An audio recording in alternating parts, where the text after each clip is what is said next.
A cranked lever has the following dimensions: length of the handle 300 mm, length of the lever arm 400 mm, overhang of the journal 100 mm. The lever is operated by a single person exerting a maximum force of 400 Newton at a distance 1/3 of the length of the handle from its free end. The permissible bending stress for the lever is 50 Newton per millimeter square and the shear stress for the shaft material is 40 Newton per millimeter square. Determine diameter of the handle, cross section of the lever arm, diameter of the journal. Check your design. இதில் வந்து கிராங்கட் லிவரை design பண்ண சொல்லியிருக்காங்க. Length of the handle கொடுத்துருக்காங்க 300 mm அப்படின்னு சொல்லிட்டு. So இங்கே வந்து கிராங்கட் லிவரோட டயக்ராம் கொடுத்துருக்காங்க. இதில் லெங்த் ஆஃப் தி ஹேண்டில் அப்படின்னா இதான் ஹேண்டில், இதோட லெங்த்தான எல் கொடுத்துருக்காங்க. So L is equal to 300 mm. Length of the lever arm 400 mm கொடுத்துருக்காங்க. So length of the lever arm அப்படின்னா இந்த ஹைட்டை சொல்கிறாங்க, அதாவது லிவரோட லெங்த்தை சொல்கிறாங்க, கேபிட்டல் எல். ஸோ இது வந்து 400 mm கொடுத்துருக்காங்க. ஓவர்ஹேங் ஆஃப் த ஜர்னல் வந்து 100 mm கொடுத்துருக்காங்க. ஓவர்ஹேங் அப்படின்னா இந்த எக்ஸுங்கிற டிஸ்டன்ஸ், அதாவது பேரிங்கோட சப்போர்ட்லேருந்து இந்த லிவர் எவ்வளோ தூரம் தள்ளியிருக்கோ அதை வந்து ஓவர்ஹேங் அப்படின்னு சொல்லிட்டு சொல்லுவாங்க. அது வந்து small X, small letter X அப்படின்னு சொல்லிட்டு நம்ம எடுத்துக்கிறோம். ஸோ ஓவர்ஹேங் அப்படின்னா எக்ஸு, அது வந்து 100 mm. The lever is operated by a single person, ஒரு பர்சன் ஆப்ரேட் பண்ணுறாரு. அவர் மேக்ஸிமம் ஃபோர்ஸ் எவ்வளோ கொடுக்குறாருன்னா 400 Newton தர்றாரு. So force P is equal to 400 Newton at a distance 1/3 of the length of the handle from its free end. So force எங்கே கொடுக்குறாரு அப்படின்னா 1/3 of the length of the free end. Free எண்டுனா இதுதான், இது வந்து fixed end. Handle வந்து இந்த இடத்துல ஃபிக்ஸ் பண்ணியிருக்காங்க, அதனால் இது பேர் ஃபிக்ஸட் எண்ட். இது வந்து ஃப்ரீ எண்ட். ஃப்ரீ எண்ட்லேருந்து 1/3 ஆஃப் த டிஸ்டன்ஸில் ஃபோர்ஸ் அப்ளை பண்ணுறாரு. ஸோ இந்த டிஸ்டன்ஸ் வந்து 1/3 ஆஃப் த லெங்த்து. அப்படின்னா ஃபிக்ஸட் எண்ட்லேருந்து நம்ம எவ்வளோன்னு சொல்லிட்டு கால்குலேட் பண்ணோம், அதான் முக்கியம். ஃபிக்ஸட் எண்ட்லேருந்து அப்போ 2/3L வரும். ஸோ இந்த சைட்லேருந்து 1/3னா இந்த சைட்லேருந்து எவ்வளோ வரும், 2/3L வரும். ஸோ அப்போ எங்கெல்லாம் ஃபார்முலாவில் 2/3L 3 இடத்துல இந்த 2/3 அப்படிங்கிறது வரும், ஜாக்கிரதையாக பார்த்துங்க. அதுக்கப்புறம் நான் டிஃபால்ட்டாகவே ஃபார்முலாவில் 2/3 தான் போட்டு வச்சுருப்பேன். சில சமுக்கு 2/3க்கு பதிலாக ஆன்சர் மாறும், 1/4ன்னு கொடுத்துருவாங்க. 1/4ன்னு கொடுத்தா நீங்கள் வந்து 3/4 அப்படின்னு சொல்லிட்டு இந்த இடத்துல எங்கெல்லாம் 2/3 வருதோ அங்கெல்லாம் நீங்கள் வந்து 3/4 அப்படின்னு சொல்லிட்டு ஃபார்முலா மாற்றணும். The permissible bending stress for the lever is 50 அப்படின்னு சொல்லிட்டு கொடுத்துருக்காங்க. So bending stress of the lever வந்து 50 Newton per millimeter square. Shear stress வந்து ஷாஃப்ட் மெட்டீரியலுக்கு 40ன்னு சொல்லி கொடுத்துருக்காங்க. ஸோ பர்மிசிபிள் ஷியர் ஸ்ட்ரெஸ் வந்து 40 Newton per millimeter square. Determine diameter of the handle, cross section of the lever arm and diameter of the journal. இது மூணும் கண்டுபிடிக்க சொல்கிறாங்க. செக் யுவர் டிசைன் அப்படின்னு சொல்லிட்டு கொடுத்துருக்காங்க. ஸோ ஃபஸ்ட்டு நம்ம ஹேண்டிலோட டயாமீட்டர், அதாவது இந்த ஹேண்டிலோட டயாமீட்டர் D கண்டுபிடிப்போம். ஸோ இது கண்டுபிடிக்கிறதுக்கு ஃபஸ்ட்டு M பெண்டிங் மூமெண்ட் கண்டுபிடிக்கணும். ஃபார்முலா வந்து 2/3 P × L அப்படின்னு சொல்லி கொடுத்துருக்காங்க. ஸோ 2/3 P வந்து load 400 Newton into L. L வந்து ஹேண்டிலோட லென்த்து 300 mm. ஸோ இதோட வேல்யூ பார்த்தீங்கன்னா 2 × 400 × 300 டிவைடட் பை 3 போட்டோம்னா 80,000 வருது நியூட்டன் மில்லிமீட்டர். அடுத்ததாக வந்து Z கண்டுபிடிக்கணும், செக்ஷன் மாடுலஸ். ஃபார்முலா வந்து M/σB. எம்னா பெண்டிங் மூமெண்ட், இங்கே ஆல்ரெடி கண்டுபிடிச்சிருக்கோம். சிக்மா பி வந்து பெண்டிங் ஸ்ட்ரெஸ், அவங்களே கொடுத்துருக்காங்க 50 அப்படின்னு சொல்லிட்டு. அது ரெண்டத்தையும் சப்ஸ்டியூட் பண்ணுங்கள்.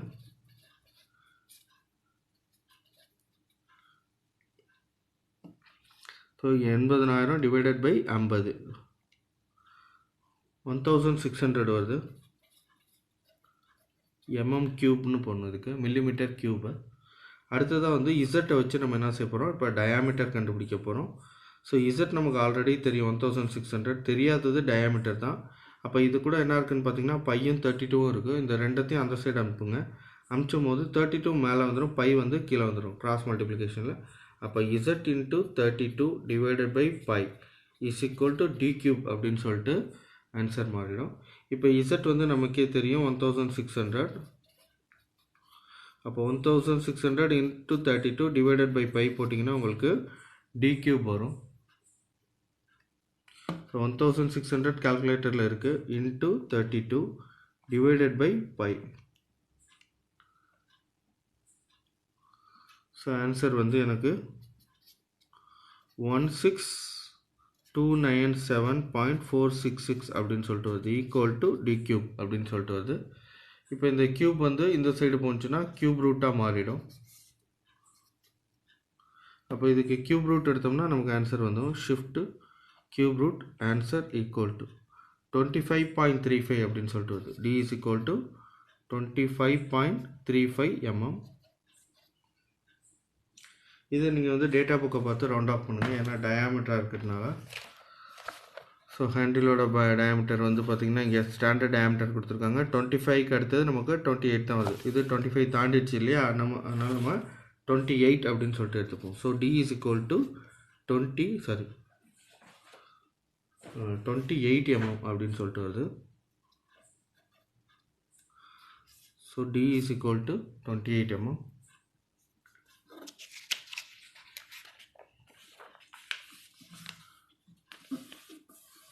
ஸோ அடுத்ததாக வந்து cross section of the arm கண்டுபிடிக்கணும். அதாவது இந்த ஆர்மோட கிராஸ் செக்ஷன், அதாவது திக்னஸும் பிரெத்தும் கண்டுபிடிக்கணும். ஸோ அதுக்கு முன்னாடி ஃபஸ்ட்டு அதே போல் நம்ம எம் கண்டுபிடிக்கணும். போன ஸ்டெப் மாதிரி எம் வந்து ஃபார்முலா 1.25 பி இன்ட்டு எல். இந்த கேஸில் எல்லுங்கிறது length of the lever arm குறிக்குது. ஸோ அப்போ 1.25 இன்ட்டு பி வந்து அது தான் லோடு இல்லைன்னா force 400 newton into L, capital L வந்து length of the lever arm 400 mm.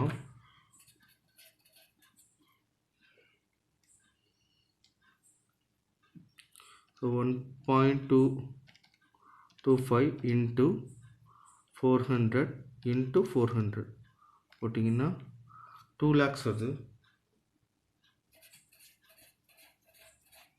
Newton millimetre. இங்கே மறுபடியும் வந்து இசட் செக்ஷன் மாடுலஸ் கண்டுபிடிக்கணும். அதே ஃபார்முலா தான், M by sigma b. So M வந்து 2 lakhs divided by sigma b, bending stress வந்து 50. இப்போ 2 lakhs டிவைடட் பை 50 போட்டிங்கன்னா உங்களுக்கு 4000 வருது. 4000 மில்லிமீட்டர் கியூப் அப்படின்னு சொல்லிட்டு போடுங்க. ஸோ அடுத்ததாக வந்து நம்ம திக்னஸும் பிரெத்தும் இந்த ஃபார்முலா வச்சு கண்டுபிடிக்கணும். Z is equal to t b square by 6 இந்த ஃபார்முலா வச்சு கண்டுபிடிக்கணும். இங்கே வந்து பிக்கும் டிக்கும் ஏதாச்சும் ரிலேஷன் கொடுத்துருக்காங்களா அப்படின்னு சொல்லிட்டு பார்த்தா சம்மில் எந்த ரிலேஷனும் கொடுத்த மாதிரி தெரியல. அதனால் நானே அசியூம் பண்ணிக்கிட்டேன் B is equal to 2t அப்படின்னு சொல்லிட்டு. நீங்களும் என்ன செய்யலாம், பிக்கும் டிக்கும் எந்த ஒரு ரிலேஷனும் கொடுக்கல அப்படின்னா பி இஸ் ஈக்குவல் டு 2tனோ 3tனோ 4tனோ இல்லை t is equal to 0.5 b அதேமாரி ஏதாச்சும் ஒன்று கொடுப்பாங்க கொஸ்டினில். அப்படி கொடுக்கல அப்படின்னா நீங்கள் B is equal to 2t அப்படின்னு சொல்லிட்டு அசியூம் பண்ணிக்க. அதாவது பிரெத் வந்து திக்னஸை விட 2 மடங்கு ஜாஸ்தியாக இருக்குது அப்படின்னு சொல்லிட்டு நீங்கள் அசியூம் பண்ணிக்கணும். ஸோ அப்போ இசட் எனக்கு தெரியும் 4000 இஸ் ஈக்குவல் டு டி, இது அப்படியே எழுதிக்கிறேன். பிக்கு பதிலாக நான் 2t எழுதிக்கிறேன், ஏன்னா B is equal to 2t அப்படின்னு சொல்லிட்டு நான் அசியூம் பண்ணியிருக்கேன். அதனால் பிக்கு பதிலாக 2t எழுதியிருக்கேன். பி ஸ்கொயர்னு இருக்குது, அதனால் 2tக்கும் என்ன செய்யுங்க, ஸ்கொயர் பண்ணுங்க. ஏன்னா பி இருக்க வேண்டிய இடத்துல என்ன இருக்குது, இப்போ 2t இருக்குது. பிக்கு ஸ்கொயர் இருக்கிறதுனால 2tக்கும் ஸ்கொயர் போட்டுங்க, டிவைடட் பை 6 போட்டுங்க. இப்போ 4000 இஸ் ஈக்குவல் டு டி அப்படியே இருக்கட்டும். இந்த ஸ்கொயர் வந்து இதுக்கும் போகும் இதுக்கும் போகும், 2க்கும் போகும் டிக்கும் போகும், டிவைடட் பை 6. இப்போ நம்ம 6 இது ஒன்று கொஞ்சம் ஆல்டர் பண்ணுவோம். 4000 இஸ் ஈக்குவல் டு டியும் டி ஸ்கொயரும் சேர்ந்தால் டி கியூப் ஆகிடும். டி 2 ஸ்கொயர் பண்ணால் 4 ஆகிடும், 4/6 அப்படின்னு சொல்லிட்டு ஆகிடும். அடுத்த டி கண்டுபிடிக்கிறதுனால 4ஐயும் 6ஐயும் அந்த சைடு அனுப்பும்போது 6 மேலே வந்துடும், 4 கீழே வந்துடும். அப்போ 4000 into 6 divided by 4 is equal to D cube அப்படின்னு சொல்லிட்டு வந்துடும்.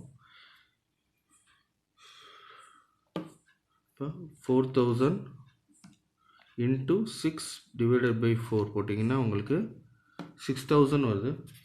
6000 is equal to D cube அப்படின்னு சொல்லிட்டு வரும். இப்போ கியூபை வந்து இந்த சைடு அனுப்பிச்சிங்கன்னா கியூப் ரூட்டாக மாறிடும். இப்போ 6000க்கு கியூப் ரூட் எடுத்திங்கன்னா 18.17, அதாவது thickness t is equal to 18.17 அப்படின்னு சொல்லிட்டு வருது mm.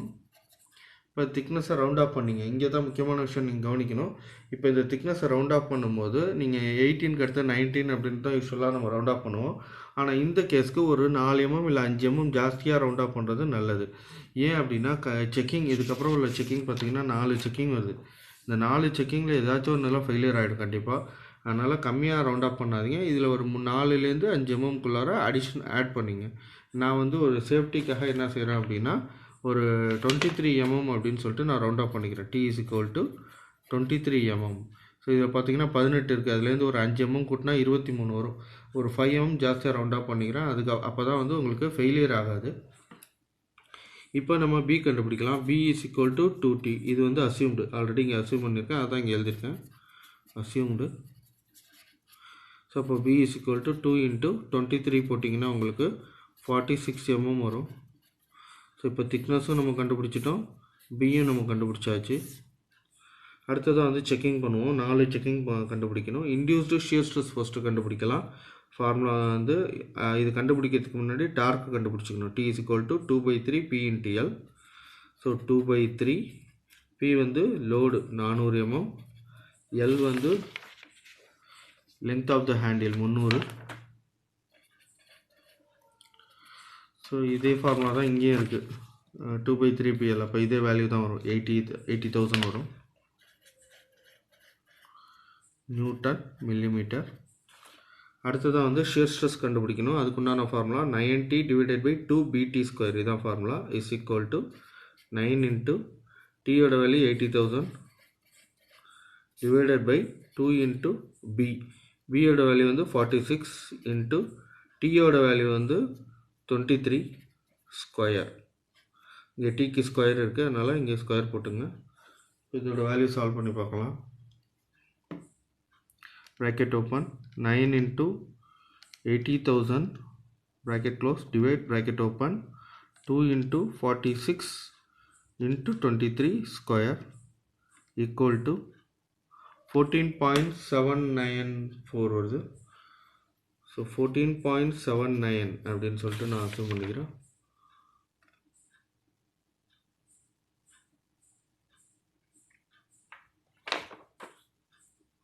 Newton per millimetre square. இது வந்து ஸ்ட்ரெஸ்ஸோட யூனிட்டு. ஸோ இது வந்து அலோவபிளை விட கம்மியாக இருக்கா அப்படின்னு சொல்லிட்டு நம்ம செக் பண்ணோம். அலோவபிள் எவ்வளோ கொடுத்துருக்காங்கன்னா 40 கொடுத்துருக்காங்க. அப்போ அலோவபிளை விட கம்மியாக இருக்குது. அதனால் டிசைன் இஸ் சேஃபு.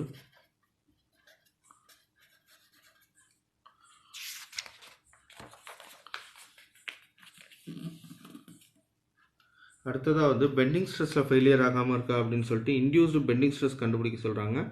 அதுக்கு ஃபஸ்ட்டு M கண்டுபிடிச்சிக்கணும். M ஃபார்முலா வந்து P into L. P உங்களுக்கே தெரியும் 400 into கேபிட்டல் L வந்து அதுவும் 400 தான். Length of the lever L வந்து 400. இது ரெண்டத்தையும் மல்டிப்ளை பண்ணால் இவ்வளோ வரும், நியூட்டன் மில்லிமீட்டர். இப்போ அடுத்ததாக வந்து Z கண்டுபிடிச்சிப்போம். அதே ஃபார்முலா தான், TB²/6. அப்போ தான் நம்மளால் சிக்மா B கண்டுபிடிக்க முடியும். ஸோ T வந்து நம்ம எவ்வளோ அசியூம் பண்ணியிருக்கோம்? T வந்து 23, B வந்து 46. 23 into 46 square divided by 6 equal to போட்டிங்கன்னா 23 into 46 square divided by 6 equal to 8,111.33 newton millimetre cube இசட்டோட வேல்யூ. அடுத்ததாக bending stress, induced bending stress formula வந்து M/Z. ஸோ இது M ஆல்ரெடி தெரியும், 1,60,000 வருது. Z வந்து இப்போ தான் கண்டுபிடிச்சோம், 8,111.33 அப்படின்னு சொல்லிட்டு வருது. ஸோ அப்போ இன்டியூஸ்டு பெண்டிங் ஸ்ட்ரெஸ் எவ்வளோ வருதுன்னு சொல்லிட்டு பார்க்கலாம். இந்த கீழே உள்ள டினாமினேட்டர் என்கிட்ட ஆன்சரில் இருக்கும். இப்போ 1,60,000 மட்டும் நம்ம டைப் பண்ணுவோம். Divided by answer equal to 19.72 வருது. 19.72 newton per millimetre square. So இப்போ அலோவபிள் பெண்டிங் ஸ்ட்ரெஸ் எவ்வளோ கொடுத்துருக்காங்க அப்படின்னு சொல்லிட்டு பார்க்கலாம்.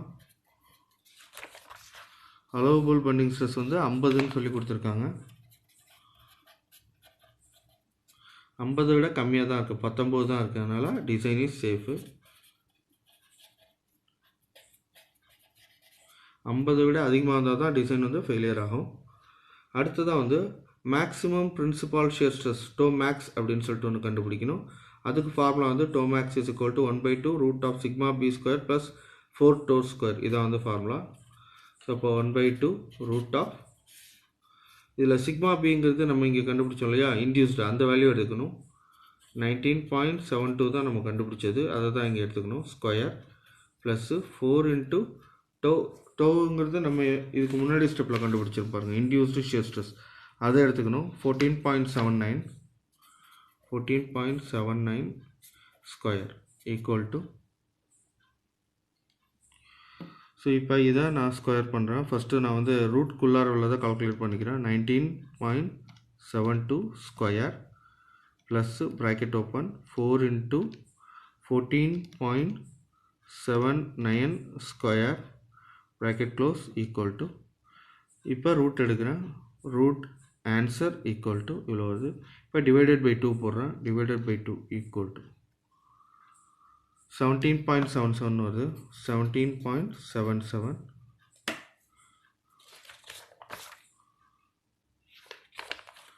Newton per millimetre square.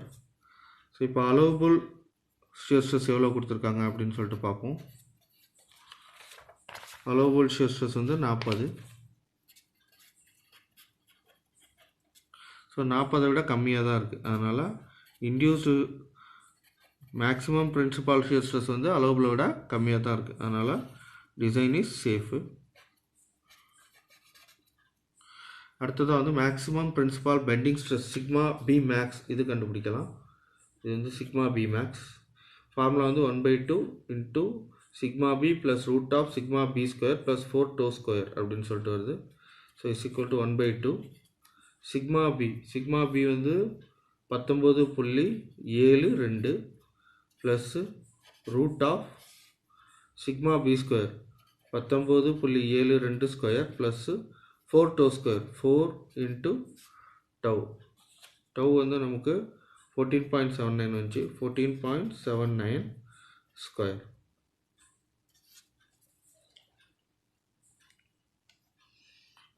So இப்போ இதோட வேல்யூ பார்க்கலாம். ஃபஸ்ட்டு நான் இதை ஸ்கொயர் பண்ணிக்கிறேன். 19.72 ஸ்கொயர் ப்ளஸ்ஸு ப்ராக்கெட் ஓப்பன், இதை கால்குலேட் பண்ணுறோம். 4 into 14.79 square bracket close equal to, இப்போ ரூட் எடுக்கிறேன். ரூட் ஆன்சர் ஈக்குவல் டு இவ்வளோ வருது. இப்போ இந்த 19.72 ஆட் பண்ணுறேன். ப்ளஸ் 19.72 ஈக்குவல் டு, இப்போ டிவைடட் பை 2 போடுறேன். டிவைடட் பை 2 ஈக்குவல் டு 27.63 வருது.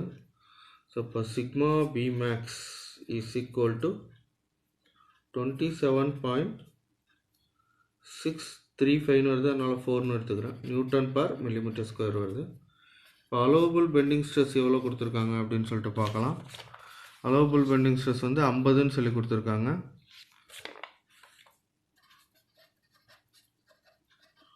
இப்போ அலோவபிளை விட கம்மியாக தான் இருக்குது. அதனால் டிசைன் இஸ் சேஃப்.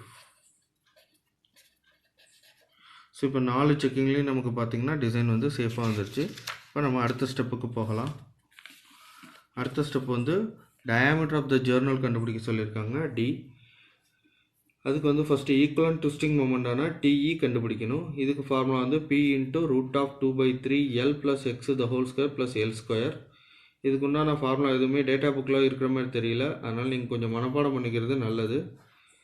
பியோட வேல்யூ வந்து 400, லோடு தெரியும். Root of 2/3L 2/3 into L, small எல்லோட வேல்யூ வந்து 300 ப்ளஸ்ஸு எக்ஸு.